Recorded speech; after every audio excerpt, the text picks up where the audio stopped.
April 1945. The waters of the Oder River looked calm, but that calm was a lie.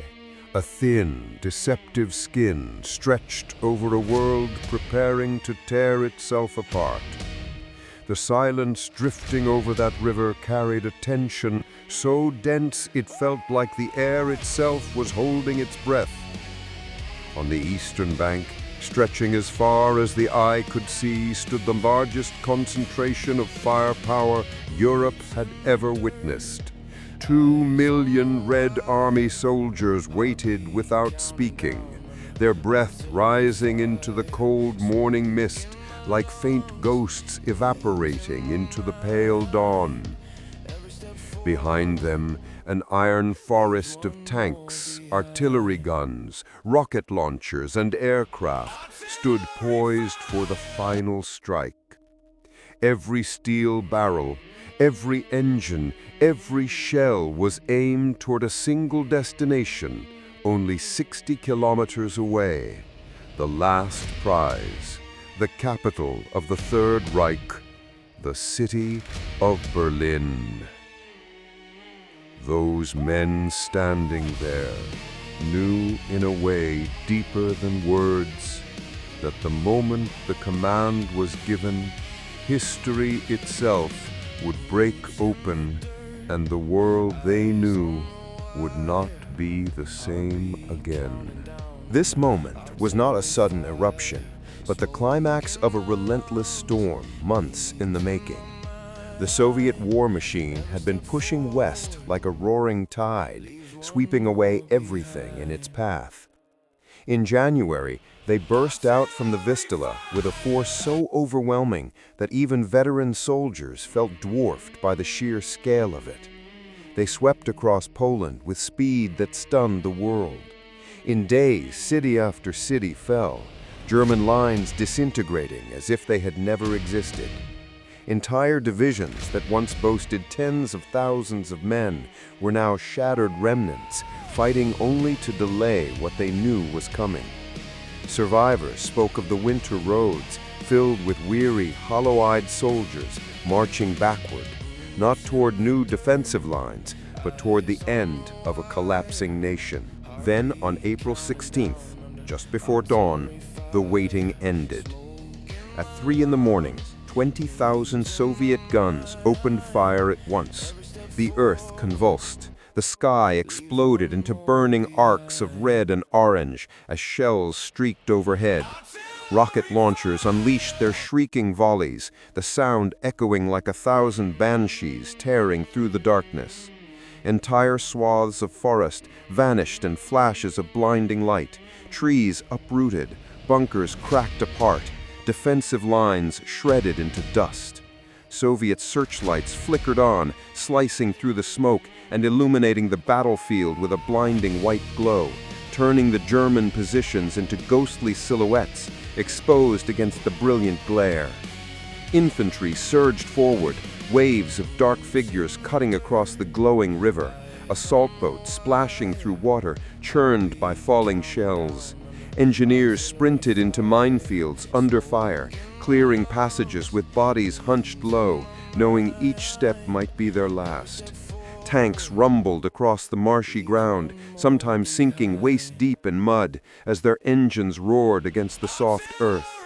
German defenders fired blindly into the glare, barely able to see the silhouettes advancing through the blinding light. They were deafened by the relentless artillery, unable to hear commands or even their own voices. For 3 days and 3 nights, the battle raged without pause, a grinding, suffocating struggle in which hills, forests, and villages were consumed by fire. The Silo Heights burned with a heat so intense that ammunition stored underground detonated on its own. Soldiers dug in among ruins that collapsed around them. Some positions changed hands 3, 4, even 5 times, each side clawing desperately for a few meters of earth soaked with blood. Finally, on April 19th, the German line cracked. The gate to Berlin lay open. The road that had once led to parades, ceremonies, and triumph now stood exposed to the thunder of tanks and the marching feet of an army that had crossed continents to reach this point. Nothing remained between the Red Army and the capital except the final breath of a dying nation. The Soviet advance into the Berlin region was not a march, it was a tidal wave. Tanks sprinted across fields where crops had not grown in years. Infantry moved through villages reduced to piles of broken bricks. Roads clogged with military convoys, supply trucks, ambulances, and captured vehicles pressed into service. Some Soviet units reached the outskirts of Berlin as early as April 21. Residents who cautiously pushed open cellar doors saw soldiers in unfamiliar uniforms marching past and realized the war that had once seemed distant had finally come crashing into their own streets. Berlin, once one of Europe's grandest cities, had become a hollowed skeleton. Bombings had shattered its buildings, its museums, its theaters, its homes. Streets were covered with shattered glass and twisted metal. Entire neighborhoods were unrecognizable. Yet now, as Soviet armies closed in from every direction, Berlin began to prepare for its final transformation, not as a capital, not as a home, but as a battlefield. Every remaining German formation was ordered into the city. Soldiers, police units, SS formations, Volkssturm militia, and even boys from the Hitler Youth were shuffled into defensive positions among the ruins. Streets were barricaded with overturned buses and collapsed buildings. Anti-tank guns were hidden behind piles of rubble. Snipers took positions in church towers and abandoned apartments. Berlin became a fortress where every street was a choke point and every building a potential stronghold. But even the most determined defender could not ignore the truth. The city was nearly out of ammunition, nearly out of manpower, and nearly out of hope. On April 25th, the ring closed. Berlin was surrounded entirely. No reinforcements could break through. No supplies could enter. No civilians could escape. The city had become a sealed pocket, and in that trapped space would unfold one of the most brutal urban battles the world had ever seen. By the time February bled into March, Soviet tanks were parked on the eastern bank of the Oder, staring across the river toward Germany's heartland. Engineers worked around the clock, building pontoon bridges under fire, hauling ammunition through freezing mud, establishing staging grounds for the final blow. Soldiers slept in trenches with their weapons held tight against their chests, the cold seeping into their bones. Some wrote letters they knew neither their families nor their homeland might ever see. Others whispered to each other in the darkness about what Berlin would look like when they finally entered it.